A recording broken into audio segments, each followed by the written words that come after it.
Can you show us what it looks like to live a life turning away from distractions and fixing our minds on God? How you start your day determines that reality. I'll say it again. How you start your day determines that reality. Now, I have a really busy life. I'm a pastor. I got a church of my own by the grace of the Lord. I travel. I do all sorts of things, right? And every so often, if I'm not careful, okay, because we all make this mistake. Wake up, we oversleep, man. You look at the notifications. No, you have this meeting, you have that. And if you're not careful, it leads you into a disruption into distraction. Now, sometimes the things that we're distracted from, they're not necessarily wrong.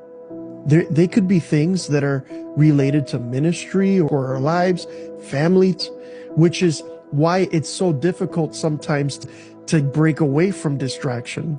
I find that when I wake up in the morning and the first thing I do is to give God attention and willfully, for a moment, put away anything that would try to enkindle a sense of care. I find that when I am proactive in focusing my attention, there I start to engage in a greater focus of attentiveness towards God that is easily achieved because I'm not so covered in distractions. And in the same way, the opposite, if we wake up and we're bombarded and we choose to give our attention to those bombardments, instead of giving a space for grace, if you we will find ourselves flooded with so much distraction and care that when we attempt to go into the presence of God, or rather become aware of God's presence, because he's always with us, we find difficulty doing so